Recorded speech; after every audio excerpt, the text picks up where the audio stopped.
All right, Teak, we're joined now by one of the really good young players in the game, and there's a lottery pick back in the day. Already getting into his 5th season in the NFL. Time is flying, and he's from Cal, and his name is Jaylen Brown, of course, played very well against Miami. The numbers were across the board solid. He put the ball in the hoop with great efficiency, and he's doing a lot of stuff off the court. Jaylen, Tiki and Tierney, how you doing today, man? I'm good. How are you guys? Great. What is the first thing you did when you bounced outside of that bubble? I went and got something to eat, man. Went and got some food from a restaurant that wasn't, food that we had in the bubble and stuff. That was my first thing. Yeah. How difficult was it down there for you guys? And we've heard a lot about the mental toll that it took on a lot of these players, especially you guys getting into the postseason. You're there for months, it feels like. How difficult was it? It was difficult. I mean, I don't want to speak on it, too negatively because I think the whole process is something that I appreciate down the line. But it was hard, just being in the room. I felt like every day the room was caving in on me. Like it was just getting smaller and smaller every single day. So just being outside of your comfort zone is tough. But I feel like ultimately the whole experience was something of a lifetime, and I appreciate the platform that I was able to have and being able to represent the Celtics and things like that were great. Yeah, no, obviously, you want to come out of there with a championship if you're going to have all that sacrifice. And, we'll get to the Celtics in a second. The one thing that comes to my mind as we think about how this pandemic is affecting us still in this country and really world and the sports world as we see cancellations happen in the NFL, some postponements in college football, what would be the reaction from you and I guess your teammates and the league if next year you're forced to do something similar? I'm not sure. I don't know. That's a good question. I think that, it went well in terms of we had, 100 days inside a bubble and no COVID cases that were detected. So I think that was a win. But I'm not sure what the reaction would be. I definitely think there's some improvements that need to be made for sure. So, such as? Food? That's a good question. Yeah. Food? Besides food. Exactly. Food is one of them.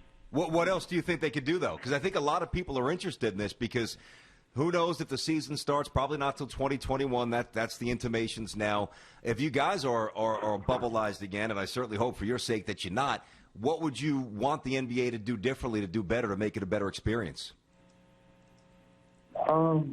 Personally, I think they just need to be able to have more access in terms of, family members or friends or guests to be able to come in and out. I think the food is one thing. Also, the amenities that are attached. I think that it was like the same thing every single day. Yeah. That was in the bubble. I think having like different things, maybe a comedy show, maybe different things that you do to alleviate some of that stress.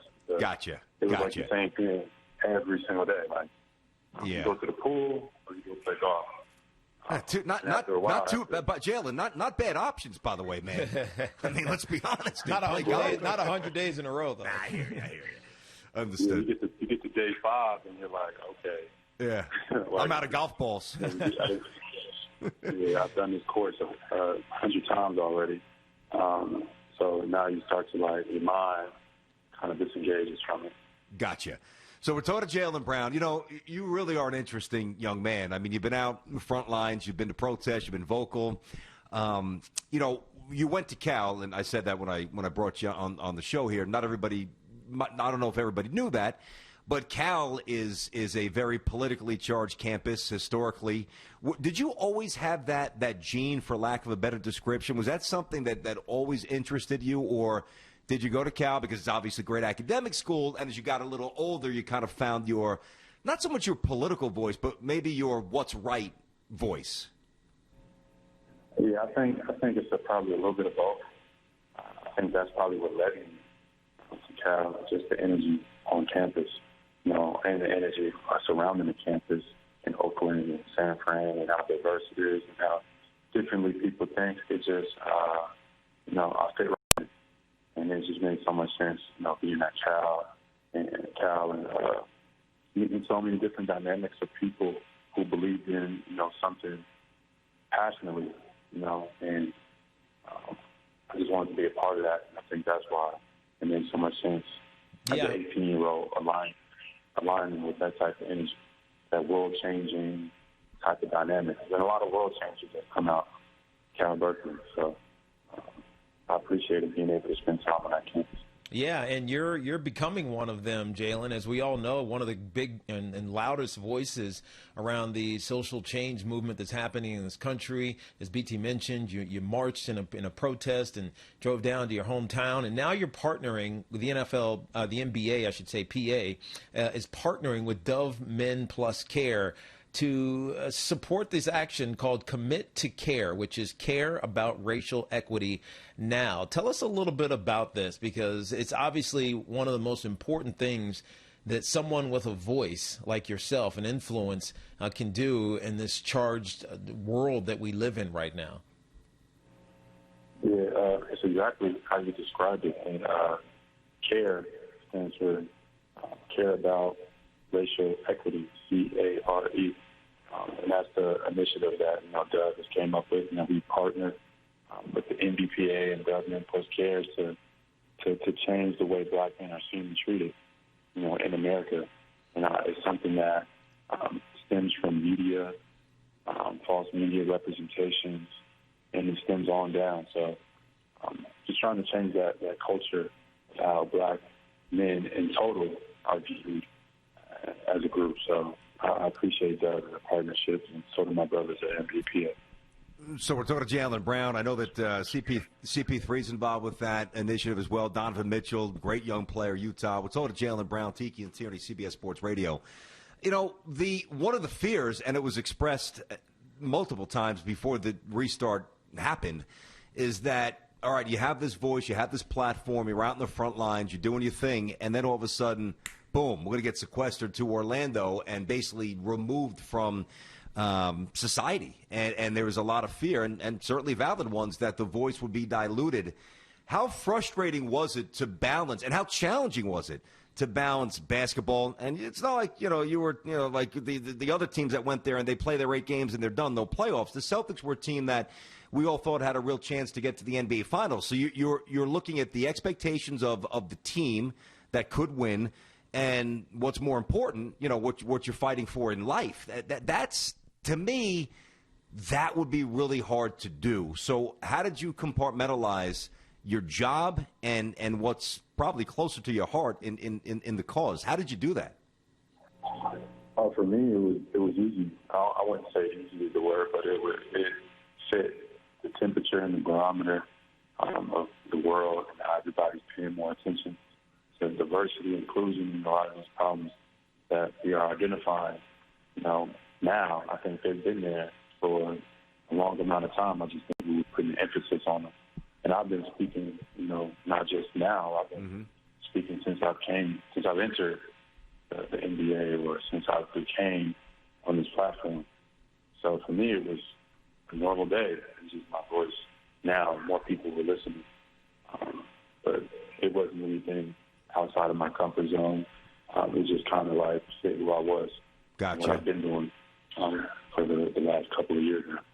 Jaylen, I wanted to ask you this, and you're only a couple of years into your career, and I know that the dynamics have changed, but for a long time, way, but you weren't even born at various points, but for a long time, Boston was perceived to be a city that was not welcoming to the minority athlete. And I'm curious, I know that that's changed, hopefully a lot, but certainly some, I know it has. Do you feel as if the Celtics fan, I know you were just in Orlando, but when you're back in Boston, are the Celtics fans fully on board with this movement, or do you sense some division within the fan base, which, based on the demographics of the state and the city, are primarily white? I've seen and heard this conversation and topics, and a lot of the negativity has claimed that, because of political activism and players playing a role, there's been a decline in ratings, and et cetera. So how does that play a factor in how the game is being moved forward? I've seen this chatter, but a lot of this isn't true. I've seen a new poll from Marist College that just, talked about this in previous yesterday. And what we're seeing now is an overdue call to action and one that's bringing fans into the fold. We're all coming together to use our voice and really make a difference. And I'm proud to work with, Dub, Memphis Care to continue this and commit to care now. Together, we're going to keep this fight going and make sure fans are committing to care about racial equality. And I think that, to be honest, for people who think that athletes should not speak on, certain things, they should just stay in their role and stay in their lane, I think that those people are participating in exactly the conversations of oppression that we mentioned. I'm allowed to have an opinion. I'm allowed to speak on injustices. I come from a community. I come from a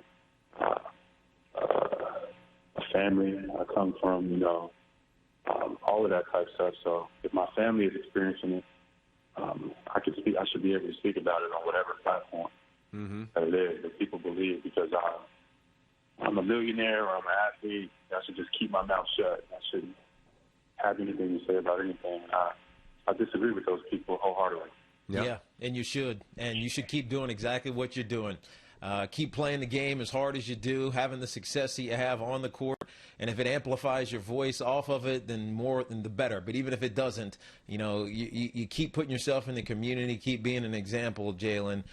We commend you from afar. Good luck to you. Good luck to the Celtics next year. More importantly, good luck in life, man. You're a great young man. We can tell, even though this is the first time chatting with you. Yep. We appreciate you. Thanks for watching. Make sure you like and subscribe, and don't forget to hit that bell to be notified when we drop fresh content.